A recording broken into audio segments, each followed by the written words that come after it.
1차 페르시아 전쟁. 이오니아 사람들은 페르시아의 반기를 들고 사대에 불을 지른 다음에 점점 동쪽으로 진격하여 나갔습니다.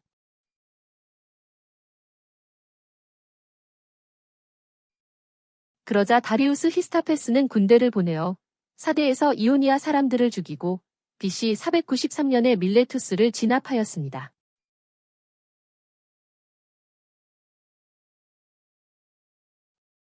그러고 나서 페르시아 군대는 그리스 에레트리아로 진격한 다음 그리스 여러 도시에 사신을 보내 흙과 물을 바치라, 즉 항복의 뜻, 고 명령하자. 대부분의 그리스 도시국가들은 흙과 물을 바치고 항복했습니다.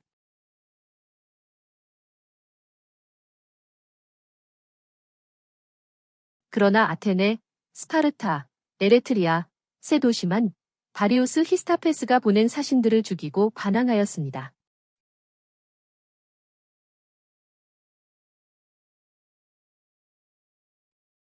그러자 페르시아군은 에레트리아를 정복한 후에 마라톤 평야로 진격하였습니다.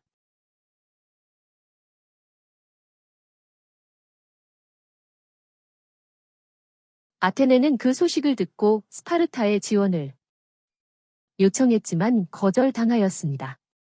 할 수 없이 아테네는 홀로 약 9,000명 정도의 병사를 이끌고 마라톤 평야로 나갔습니다. 페르시아군은 병사가 4만 명, 기병이 9,000명, 군함이 600척이었습니다. 그런데 그때 플라타이아 사람들이 아테네를 돕기 위해 도착하고 있었습니다. 아테네 군대의 지휘관은 밀티아데스였는데 그는 아테네 군대 9,000명과 몇천 명의 플라타이아 군대를 이끌고 전열을 갖추었습니다. 그러나 페르시아 군대는 자신들이 보기에 적군이 별것 아닌 것 같아 신경을 쓰지 않고 배에서 내리며 전열을 가다듬고 있었습니다. 그런데 갑자기 돌격하면서 아테네 군대가 800m의 거리를 달려와 칼과 창으로 페르시아군을 공격하였습니다. 그들은 페르시아의 군인들이 활을 쏘기도 전에 들이닥쳐 페르시아 군인 약 6,400명을 죽이고 배 7척을 불태웠습니다. 그러자 페르시아군은 서둘러 철수하고 말았습니다. 아테네군은 192명만 전사하였습니다. 이 사실을 알리기 위하여 페이디피데스는 아테네로 달려가서 승리의 소식을 전하고 죽었습니다.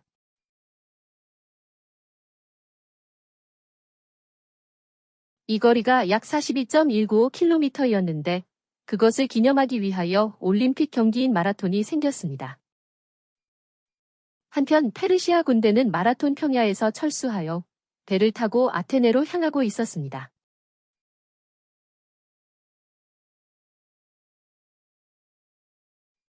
그러자 아테네 군대는 즉시 아테네로 돌아와 다시 페르시아 군대를 물리쳤습니다. 이리하여 1차 페르시아 전쟁은 그리스의 승리로 끝났습니다.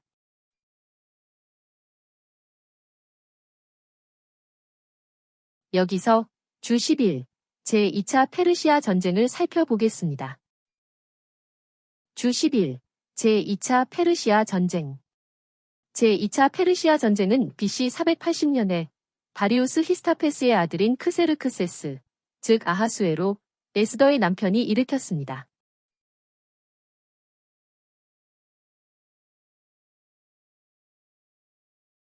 크세르크세스가 이끄는 페르시아군은 헬레스폰트, 다르다넬스 해협을 건너 그 길로 아테네를 점령했습니다.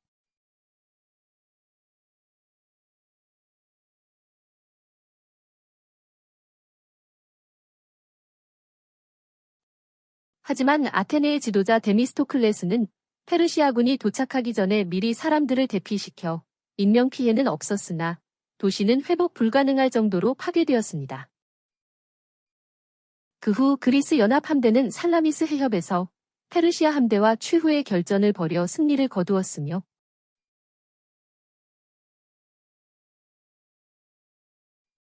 다음 해 그리스 연합군은 플라타이아 전투에서 육지에 남아있던 페르시아 군대와 싸워 승리함으로써 페르시아의 세력을 완전히 몰아냈습니다.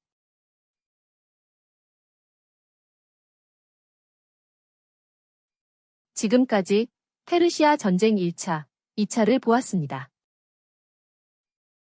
그럼 주 12부터 주 14는 포로 귀환 후 시대에 보기로 하고 계속해서 다니엘서 11장부터 보겠습니다.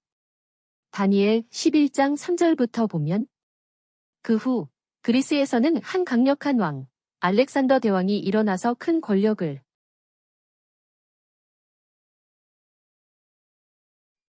행사하며 자기 뜻대로 행할 것이나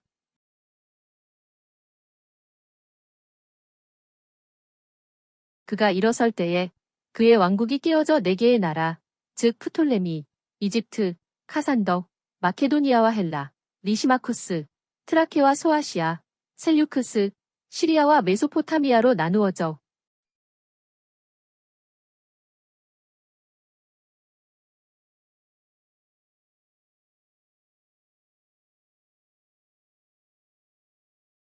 그의 후손들도 그 나라를 물려받지 못하고 그의 왕국이 뿌리 뽑혀 다른 사람들에게 넘어갈 것이다. 알렉산더 왕이 살아있을 때 셀류크스 1세는 시리아와 바벨론 지역을 관할하였습니다.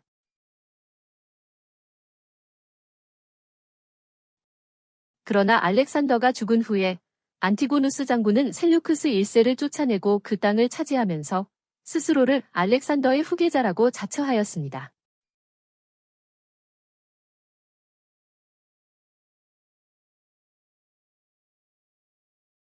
그러자 셀류크스 1세는 이집트를 통치하고 있던 프톨레미 1세에게로 와서 그 밑에서 지내고 있었습니다.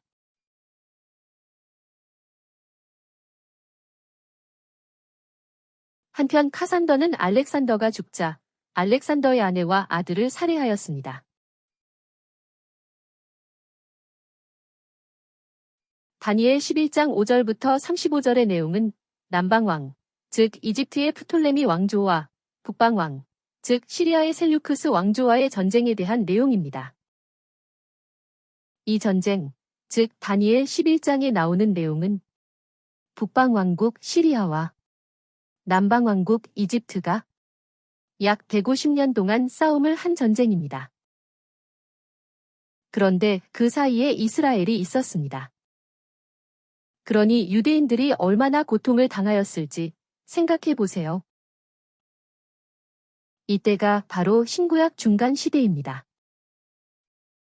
11장 5절 남방왕, 즉 이집트의 프톨레미 1세는 강할 것이나 그의 장군 중 하나, 즉 셀류크스 1세는 그보다 더 강하게 되어 다스릴 것이니 그의 권세는 큰 권세가 될 것이다.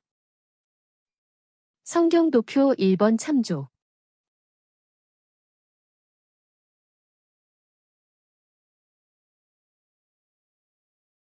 프톨레미 1세는 전에 시리아 지역을 통치했던 셀류크스 1세를 보내 교만한 안티고누스를 제압하라고 했습니다. 그러나 셀류크스 1세는 안티고누스를 물리치고 난 다음에 시리아와 바벨론 지역을 다시 차지하고 나서 이집트 프톨레미 1세를 배반하고 시리아 지역에서 셀류크스 왕조, 즉 북방 왕조를 세워 왕이 되었습니다. 그래서 셀류크스 1세의 영토가 프톨레미 1세의 영토보다 더 컸습니다.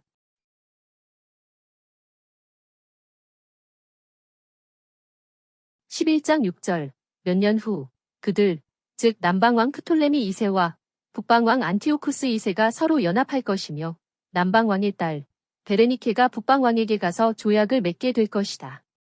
그러나 그 여자는 세력을 보존하지 못할 것이고 북방왕도 또한 그의 세력을 유지하지 못할 것이다. 그리고 그 여자와 그 여자를 돕던 자들이 모두 버림을 당할 것이다. 성경 도표 2번 참조.